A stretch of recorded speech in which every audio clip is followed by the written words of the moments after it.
Hi friends, welcome to our read along together of Sense and Sensibility by Jane Austen. My name is Christina, I'm the manager here at the Pacific Beach Library, and I'm looking forward to reading this together with you over the next few weeks. I also want to let you know too that if you're interested in tuning back in today at 5-ish to the virtual hub, I'm going to be demonstrating a craft. I don't know if you can see it very well. It's not showing very well because it's really bright in my office, but this has a little LED light inside. It's supposed to be a lantern made out of a recycled book, so it's an upcycled book lantern.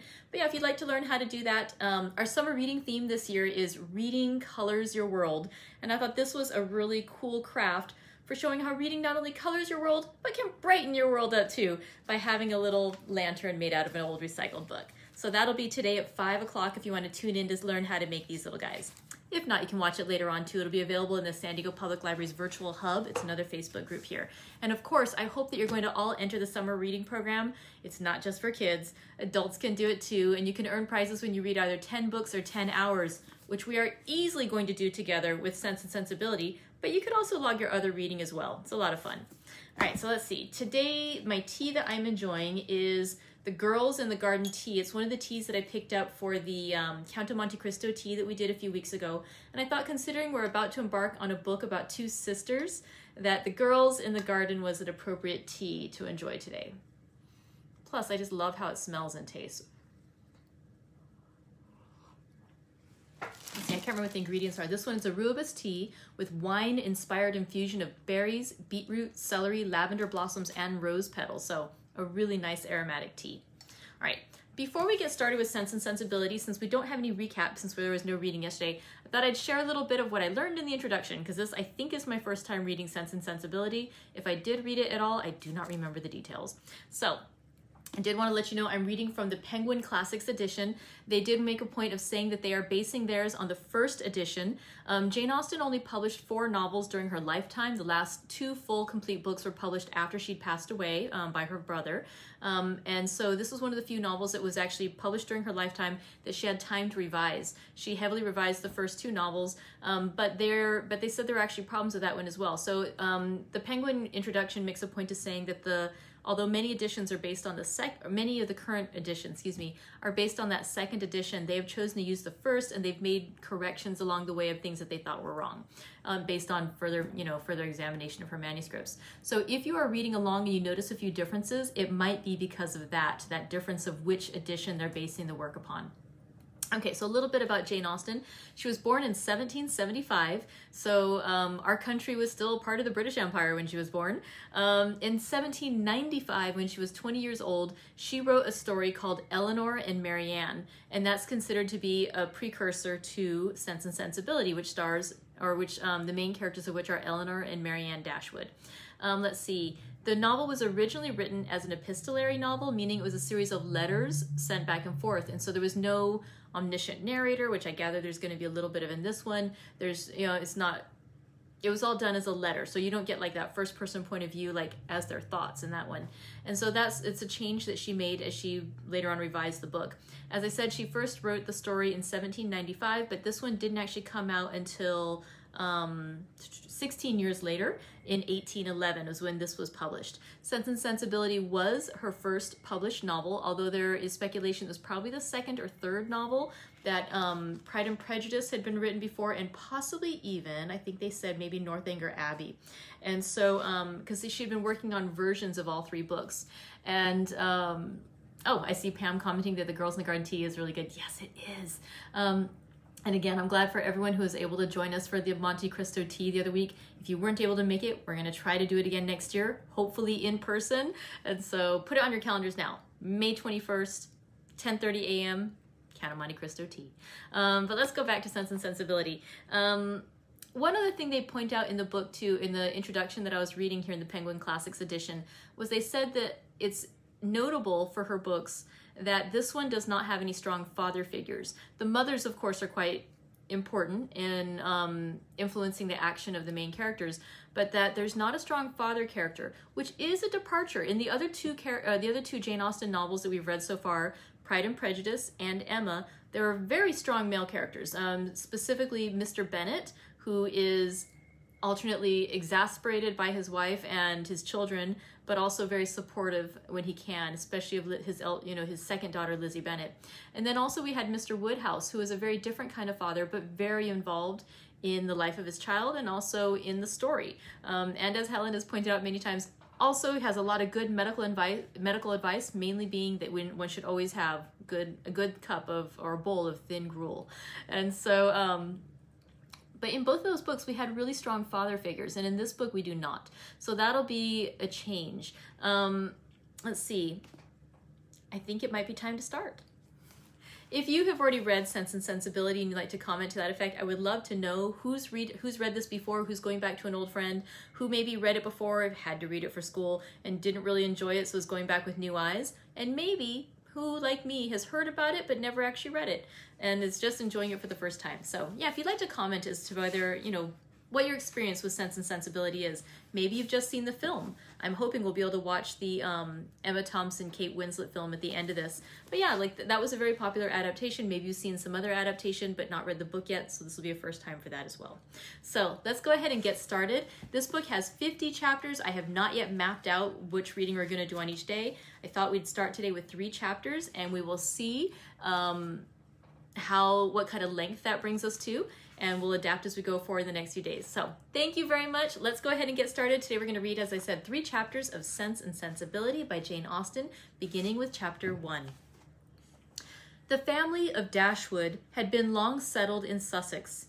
Their estate was large, and their residence was at Norland Park, in the center of their property, where, for many generations, they had lived in so respectable a manner as to engage the general good opinion of their surrounding acquaintance. The last owner but one of this estate was a single man who lived to a very advanced age, and who, for many years of his life, had a constant companion and housekeeper in his sister.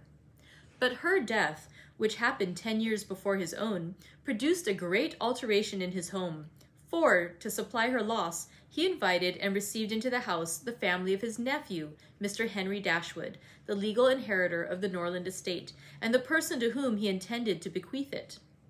In the society of his nephew and niece and their children, the old gentleman's days were comfortably spent. His attachment to them all increased. The constant attention of Mr. and Mrs. Henry Dashwood to his wishes, which proceeded not merely from interest, but from goodness of heart, gave him every degree of solid comfort which his age could receive, and the cheerfulness of the children added a relish to his existence. By a former marriage, Mr. Henry Dashwood had 1 son. By his present lady, 3 daughters. The son, a steady, respectable young man, was amply provided for by the fortune of his mother, which had been large, and half of which devolved on him on his coming of age. By his own marriage likewise, which happened soon afterwards, he added to his wealth. His wife had something considerable at present, and something still more to expect hereafter from her mother, her only surviving parent, who had much to give. To him, therefore, the succession to the Norland estate was not so really important as to his sisters, for their fortune, independent of what might arise to them from their father's inheriting that property, could be but small. Their mother had nothing, and their father only £7,000 in his own disposal, for the remaining moiety of his first wife's fortune was also secured to her child, and he had only a life interest in it. The old gentleman died. His will was read, and like almost every other will, gave as much disappointment as pleasure. He was neither so unjust nor so ungrateful as to leave his estate from his nephew, but he left it to him on such terms as destroyed half the value of the bequest. Mr. Dashwood had wished for it more for the sake of his wife and daughters than for himself or his son. But to his son, and his son's son, a child of 4 years old, it was secured in such a way as to leave to himself no power of providing for those who were most dear to him, and who most needed a provision by any division of the estate or by any sale of its valuable woods. The whole was tied up for the benefits of this child, who, in occasional visits with his father and mother at Norland, had so far gained on the affection of his uncle by such attractions as are by no means unusual in children of 2 or 3 years old. An imperfect articulation, an earnest desire of having his own way, many cunning tricks, and a great deal of noise, as to outweigh all the value of all the attention which, for years, he had received from his niece and her daughters. He meant not to be unkind, however, and as a mark of his affection for the 3 girls, he left them £1,000 apiece. Mr. Dashwood's disappointment was, at first, severe, but his temper was cheerful and sanguine, and he might reasonably hope to live many years, and by living economically, lay by a considerable sum from the produce of an estate already large, and capable of almost immediate improvement. But the fortune, which had been so tardy in coming, was his only one 12-month. But the fortune, which had been so tardy in coming, was his only one 12-month. He survived his uncle no longer, and £10,000, including the late legacies, was all that remained for his widow and daughters. His son was sent for as soon as his danger was known, and to him Mr. Dashwood recommended, with all the strength and urgency which illness could command, the interest of his mother-in-law and sisters. Mr. John Dashwood had not the strong feelings of the rest of the family, but he was affected by a recommendation of such a nature at such a time, and he promised to do everything in his power to make them comfortable. His father was rendered easy by such an assurance, and Mr. John Dashwood had then leisure to consider how much there might prudently be in his power to do for them. He was not an ill-disposed young man, unless to be rather cold-hearted and rather selfish is to be ill-disposed. But he was in general well respected, for he conducted himself with propriety in the discharge of his ordinary duties. Had he married a more amiable woman, he might have been made still more respectable than he was. He might even have been made more amiable himself, for he was very young when he married, and very fond of his wife. But Mrs. John Dashwood was a strong caricature of himself, more narrow-minded and selfish. When he gave his promise to his father, he meditated within himself to increase the fortunes of his sisters by the present of £1,000 apiece. He then really thought himself equal to it. The prospect of £4,000 a year, in addition to his present income, besides the remaining half of his own mother's fortune, warmed his heart, and made him feel capable of generosity. Yes, he would give them £3,000. It would be liberal and handsome. It would be enough to make them completely easy. £3,000. He could spare so considerable a sum with little inconvenience. He thought of it all day long, and for many days successively, and he did not repent. No sooner was his father's funeral over than Mrs. John Dashwood, without sending any notice of her intention to her mother-in-law, arrived with her child in their attendance. No one could dispute her right to come. The house was her husband's from the moment of his father's decease. But the indelicacy of her conduct was so much the greater, and, to a woman in Mrs. Dashwood's situation, with only common feelings, must have been highly unpleasing. But in her mind there was a sense of honor so keen, a generosity so romantic, that any offense of the kind, by whomsoever given or received, was to her a source of immovable disgust. Mrs. John Dashwood had never been a favorite with any of her husband's family, but she had had no opportunity, till the present, of showing them with how little attention to the comfort of other people she could act when occasion required it. So acutely did Mrs. Dashwood feel this ungracious behavior, and so earnestly did she despise her daughter-in-law for it, that on the arrival of the latter she would have quitted the house forever, had not the entreaty of her eldest girl induced her first to reflect on the propriety of going, and her own tender love for all her 3 children determined her afterwards to stay, and for all their sakes avoid a breach with their brother. Elinor, their eldest daughter, whose advice was so effectual, possessed a strength of understanding and coolness of judgment which qualified her, though only 19, to be the counselor of her mother, and enabled her frequently to counteract, to the advantage of them all, that eagerness of mind in Mrs. Dashwood which must generally have led to imprudence. She had an excellent heart. Her disposition was affectionate, and her feelings were strong, but she knew how to govern them. It was a knowledge which her mother had yet to learn, and which one of her sisters had resolved never to be taught. Marianne's abilities were, in many respects, quite equal to Elinor's. She was sensible and clever, but eager in everything. Her sorrows, her joys, could have no moderation. She was generous, amiable, interesting.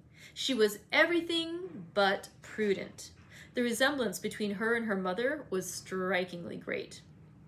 Elinor saw, with concern, the excess of her sister's sensibility, but by Mrs. Dashwood it was valued and cherished. They encouraged each other now in the violence of their affliction. The agony of grief which overpowered them at first was voluntarily renewed, was sought for, was created again and again. They gave themselves up wholly to their sorrow, seeking increase of wretchedness in every reflection that could afford it, and resolved against ever admitting consolation in future. Elinor, too, was deeply afflicted, but still she could struggle. She could exert herself. She could consult with her brother, could receive her sister-in-law on her arrival, and treat her with every proper attention, and could strive to rouse her mother to similar exertion and encourage her to similar forbearance. Margaret, the other sister, was a good-humored, well-disposed girl, but as she had already imbibed a good deal of Marianne's romance, without having much of her sense, she did not, at 13, bid fair to equal her sisters at a more advanced period of life. Chapter 2. Mrs. John Dashwood now installed herself mistress of Norland, and her mother and sisters-in-law were degraded to the condition of visitors. As such, however, they were treated by her with quiet civility, and by her husband with as much kindness as he could feel towards anybody beyond himself, his wife, and their child. He really pressed them, with some earnestness, to consider Norland as their home, and, as no plan appeared so eligible to Mrs. Dashwood as remaining there till she could accommodate herself with a house in the neighborhood, his invitation was accepted. A continuance in a place where everything reminded her of former delight was exactly what suited her mind. In seasons of cheerfulness, no temper could be more cheerful than hers, or possess in a greater degree that sanguine expectation of happiness which is happiness itself. But in sorrow, she must be equally carried away by her fancy, and as far beyond consolation as in pleasure she was beyond alloy. Mrs. John Dashwood did not at all approve of what her husband intended to do for his sisters. To take 3,000 pounds from the fortune of their dear little boy would be impoverishing him to the most dreadful degree. She begged him to think again on the subject. How could he answer it to himself to rob his child, and his only child too, of so large a sum? And what possible claim could the Miss Dashwoods, who were related to him only by half-blood, which she considered as no relationship at all, have on his generosity to so large an amount? It was very well known that no affection was ever supposed to exist between the children of any man by different marriages, and why was he to ruin himself and their poor little Harry, by giving away all his money to his half-sisters? "It was my father's last request to me," replied her husband, "that I should assist his widow and daughters." "He did not know what he was talking of, I dare say. 10 to 1, but he was light-headed at the time. Had he been in his right senses, he could not have thought of such a thing as begging you to give away half your fortune from your own child." "He did not stipulate for any particular sum, my dear Fanny. He only requested me, in general terms, to assist them, and make their situation more comfortable than it was in his power to do. Perhaps it would have been as well if he had left it wholly to myself. He could hardly suppose I should neglect them, but as he required the promise, I could not do less than give it. At least, I thought so at the time. The promise, therefore, was given, and must be performed. Something must be done for them whenever they leave Norland and settle in a new home." "Well then, let something be done for them, but that something need not be 3,000 pounds. Consider," she added, "that when the money is once parted with, it never can return. Your sisters will marry, and it will be gone forever. If, indeed, it could ever be restored to our poor little boy." "Why, to be sure," said her husband very gravely, "that would make a great difference. The time may come when Harry will regret that so large a sum was parted with. If he should have a numerous family, for instance, it would be a very convenient addition." "To be sure it would." "Perhaps, then, it would be better for all parties if the sum were diminished 1/2. 500 pounds would be a prodigious increase to their fortunes." "Oh, beyond anything great! What brother on earth would do half so much for his sisters, even if really his sisters? And as it is, only half-blood. But you have such a generous spirit." "I would not wish to do anything mean," he replied. One had rather, on such occasions, do too much than too little. No one at least can think I have not done enough for them, even themselves. They can hardly expect more. There is no knowing what they may expect, said the lady, but we are not to think of their expectations. The question is, what you can afford to do. Certainly, and I think I may afford to give them £500 apiece. As it is, without any addition of mine, they will each have above £3,000 on their mother's death, a very considerable fortune for any young woman. To be sure it is, and indeed, it strikes me that they can want no addition at all. They will have £10,000 divided amongst them. If they marry, they will be sure of doing well, and if they do not, they may all live very comfortably together on the interest of £10,000. That is very true, and therefore I do not know whether, upon the whole, it would not be more advisable to do something for their mother while she lives rather than for them. Something of the annuity kind, I mean. My sisters would feel the good effects of it as well as herself. 100 a year would make them all perfectly comfortable. His wife hesitated a little, however, in giving her consent to this plan. To be sure, said she, it is better than parting with £1,500 at once. But then, if Mrs. Dashwood should live 15 years, we shall be completely taken in. 15 years? My dear Fanny, her life cannot be worth half that purchase. Certainly not. But if you observe, people always live forever when there is any annuity to be paid them, and she is very stout and healthy and hardly 40. An annuity is a very serious business. It comes over and over every year, and there is no getting rid of it. You are not aware of what you are doing. I have known a great deal of the troubles of annuities, for my mother was clogged with the payment of 3 to old superannuated servants by my father's will, and it is amazing how disagreeable she found it. Twice every year these annuities were to be paid, and then there was the trouble of getting it to them, and then one of them was said to have died, and afterwards it turned out to be no such thing. My mother was quite sick of it. Her income was not her own, she said, with such perpetual claims on it, and it was the more unkind in my father, because otherwise the money would have been entirely at my mother's disposal without any restriction whatever.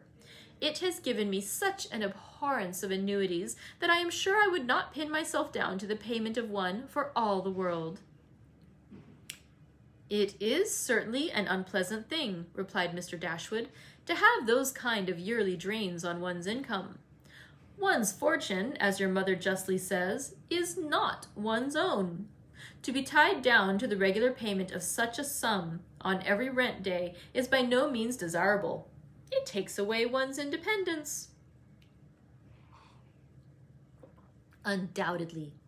And after all, you have no thanks for it. They think themselves secure. You do no more than what is expected, and it raises no gratitude at all. If I were you, whatever I did should be done at my own discretion entirely. I would not bind myself to allow them anything yearly. It may be very inconvenient some years to spare 100 or even £50 from our own expenses. I believe you are right, my love. It will be better that there should be no annuity in the case. Whatever I may give them occasionally will be of far greater assistance than a yearly allowance, because they would only enlarge their style of living if they felt sure of a larger income, and would not be 6 pence the richer for it at the end of the year. It will certainly be much the best way. A present of £50 now and then will prevent their ever being distressed for money, and will, I think, be amply discharging my promise to my father. To be sure, it will. Indeed, to say the truth, I am convinced within myself that your father had no idea of your giving them any money at all. The assistance he thought of, I dare say, was only such as might be reasonably expected of you. For instance, such as looking out for a comfortable small house for them, helping them to move their things, and sending them presents of fish and game, and so forth, whenever they are in season. I'll lay my life that he meant nothing farther. Indeed, it would be very strange and unreasonable if he did.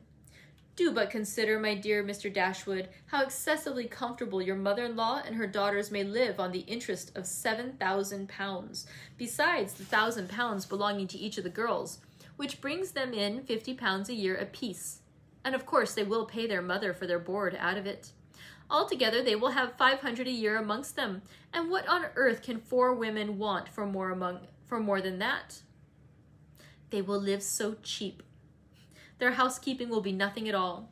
They will have no carriage, no horses, and hardly any servants. They will keep no company, can have no expenses of any kind. Only conceive how comfortable they will be. £500 a year. I am sure I cannot imagine how they will spend half of it. And as to your giving them more, it is quite absurd to think of it. They will be much more able to give you something. Upon my word, said Mr. Dashwood, I believe you are perfectly right. My father certainly could mean nothing more by his request to me than what you say. I clearly understand it now, and I will strictly fulfill my engagement by such acts of assistance and kindness to them as you have described. When my mother removes into another house, my services shall be readily given to accommodate her as far as I can. Some little present of furniture, too, may be acceptable then. Certainly, returned Mrs. Dashwood. But, however, one thing must be considered. When your father and mother moved to Norland, though the furniture of Stanhill was sold, all the china, plate, and linen was saved, and is now left to your mother. Her house will therefore be almost completely fitted up as soon as she takes it. That is a material consideration undoubtedly, a valuable legacy indeed, and yet some of the plate would have been a very pleasant addition to our own stock here. Yes. And the set of breakfast china is twice as handsome as what belongs to this house. A great deal too handsome, in my opinion, for any place they can ever afford to live in. But, however, so it is.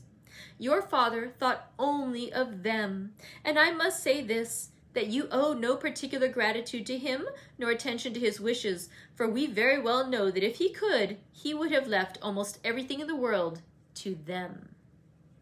This argument was irresistible. It gave to his intentions whatever of decision was wanting before, and he finally resolved that it would be absolutely unnecessary, if not highly indecorous, to do more for the widow and children of his father than such kind of neighborly acts as his own wife pointed out. And now chapter 3. Mrs. Dashwood remained at Norland several months, not from any disinclination to move when the sight of every well-known spot ceased to raise the violent emotion which it produced for a while, for when her spirits began to revive, and her mind became capable of some other exertion than that of heightening its affliction by melancholy remembrances, she was impatient to be gone, and indefatigable in her inquiries for a suitable dwelling in the neighborhood of Norland, for to remove far from that beloved spot was impossible. But she could hear of no situation that at once answered her notions of comfort and ease, and suited the prudence of her eldest daughter, whose steadier judgment rejected several houses as too large for their income, which her mother would have approved. Mrs. Dashwood had been informed by her husband of the solemn promise on the part of his son in their favor, which gave comfort to his last earthly reflections. She doubted the sincerity of this assurance no more than he had doubted it himself, and she thought of it for her daughter's sake with satisfaction, though as for herself, she was persuaded that a much smaller provision than £7,000 would support her in affluence. For their brother's sake, too, for the sake of his own heart, she rejoiced, and she reproached herself for being unjust to his merit before, in believing him incapable of generosity. His attentive behavior to herself and his sisters convinced her that their welfare was dear to him, and for a long time she firmly relied on the liberality of his intentions. The contempt which she had, very early in their acquaintance, felt for her daughter-in-law was very much increased by the farther knowledge of her character, which half a year's residence in her family afforded. And perhaps in spite of every consideration of politeness or maternal affection on the side of the former, the two ladies might have found it impossible to have lived together so long, had not a particular circumstance occurred to give still greater eligibility, according to the opinions of Mrs. Dashwood, to her daughter's continuance at Norland. The circumstance was a growing attachment between her eldest girl and the brother of Mrs. John Dashwood, a gentlemanlike and pleasing young man who was introduced to their acquaintance soon after his sister's establishment at Norland, and who had since spent the greatest part of his time there. Some mothers might have encouraged the intimacy from motives of interest, for Edward Ferrars was the eldest son of a man who had died very rich, and some might have repressed it from motives of prudence, for, except a trifling sum, the whole of his fortune depended on the will of his mother. But Mrs. Dashwood was alike uninfluenced by either consideration. It was enough for her that he appeared to be amiable, that he loved her daughter, and that Elinor returned the partiality. It was contrary to every doctrine of hers that difference of fortune should keep any couple asunder who were attracted by resemblance of disposition, and that Elinor's merit should not be acknowledged by everyone who knew her was to her comprehension impossible. Edward Ferrars was not recommended to their good opinion by any particular graces of person or address. He was not handsome, and his manners required intimacy to make them pleasing. He was too diffident to do justice to himself, but when his natural shyness was overcome, his behavior gave every indication of an open, affectionate heart. His understanding was good, and his education had given it solid improvement, but he was neither fitted by abilities nor disposition to answer the wishes of his mother and sister, who longed to see him distinguished as they hardly knew what. They wanted him to make a fine figure in the world, in some manner or other. His mother wished to interest him in political concerns, to get him into Parliament, or to see him connected with some of the great men of the day. Mrs. John Dashwood wished it likewise, but in the meanwhile, till one of these superior blessings could be attained, it would have quieted her ambition to see him driving a barouche. But Edward had no turn for great men or barouches. All his wishes centered in domestic comfort and the quiet of private life. Fortunately, he had a younger brother who was more promising. Edward had been staying several weeks in the house before he engaged much of Mrs. Dashwood's attention, for she was, at that time, in such affliction as rendered her careless of surrounding objects. She saw only that he was quiet and unobtrusive, and she liked him for it.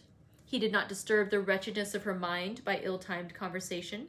She was first called to observe and approve him farther by a reflection which Elinor chanced one day to make on the difference between him and his sister. It was a contrast which recommended him most forcibly to her mother. "It is enough," said she, "to say that he is unlike Fanny, It is enough," said she, "to say that he is unlike Fanny is enough. It implies everything amiable. I love him already." "I think you will like him," said Elinor, "when you know more of him." "Like him," replied her mother with a smile, "I can feel no sentiment of approbation inferior to love." "You may esteem him." "I have never yet known what it is to separate esteem and love." Mrs. Dashwood now took pains to get acquainted with him. Her manners were attaching, and soon banished his reserve. She speedily comprehended all his merits. The persuasion of his regard for Elinor perhaps assisted her penetration, but she really felt assured of his worth, and even that quietness of manner which militated against all her established ideas of what a young man's address ought to be, was no longer uninteresting when she knew his heart to be warm and his temper affectionate. No sooner did she perceive any symptom of love in his behavior to Elinor than she considered their serious attachment as certain, and looked forward to their marriage as rapidly approaching. "In a few months, my dear Marianne," said she, "Elinor will in all probability be settled for life. We shall miss her, but she will be happy." "Oh, mamma, how shall we do without her?" "My love, it will be scarcely a separation. We shall live within a few miles of each other, and shall meet every day of our lives. You will gain a brother, a real affectionate brother. I have the highest opinion in the world of Edward's heart." "But you look grave, Marianne. Do you disapprove your sister's choice?" "Perhaps," said Marianne, "I may consider it with some surprise. Edward is very amiable, and I love him tenderly, but yet he is not the kind of young man. There is a something wanting. His figure is not striking. It has none of that grace which I should expect in the man who could seriously attach my sister. His eyes want all that spirit, that fire which at once announce virtue and intelligence. And besides all this, I am afraid, mamma, he has no real taste. Music seems scarcely to attract him, and though he admires Elinor's drawings very much, it is not the admiration of a person who can understand their worth. It is evident, in spite of his frequent attention to her while she draws, that in fact he knows nothing of the matter. He admires as a lover, not as a connoisseur. To satisfy me, those characters must be united. I could not be happy with a man whose taste did not in every point coincide with my own. He must enter into all my feelings. The same books, the same music must charm us both. Oh, mamma, how spiritless, how tame was Edward's manner in reading to us last night. I felt for my sister most severely. Yet she bore it with so much composure, she seemed scarcely to notice it. I could hardly keep my seat. To hear those beautiful lines which have frequently almost driven me wild, pronounced with such impenetrable calmness, such dreadful indifference. He would certainly have done more justice to simple and elegant prose. I thought so at the time, but you would give him Cowper. Nay, mamma, if he is not to be animated by Cowper. But we must allow for difference of taste. Elinor has not my feelings, and therefore she may overlook it and be happy with him. But it would have broke my heart, had I loved him, to hear him read with so little sensibility. Mamma, the more I know of the world, the more am I convinced that I shall never see a man whom I can really love. I require so much. He must have all Edward's virtues, and his person and manners must ornament his goodness with every possible charm. Remember, my love, that you are not 17. It is yet too early in life to despair of such a happiness. Why should you be less fortunate than your mother? In one circumstance only, my Marianne, may your destiny be different from hers. That concludes today's reading of the first 3 chapters of Sense and Sensibility by Jane Austen. We've already gotten a little taste of the 2 sisters, Elinor embodying good sense, and Marianne emotionality, sensibility, if you will, is what they're calling it, which is interesting because I've always thought of being sensible would be more sensibility, but no, they mean sensibility and ruled by your senses. So Elinor leading with her head and Marianne leading with her heart. So that concludes today's reading. I will see you again tomorrow for more reading, and if you are available today at 5-ish, I do invite you to come to the virtual hub. I'm not sure if you can see the light in there. Yeah, there you go, the light flickering just a little bit. If you'd like to come by and join us at 5, I'll be demoing in the virtual hub how to make these little paper lanterns. All right, take care, friends. Hope you have a great rest of your day. Bye.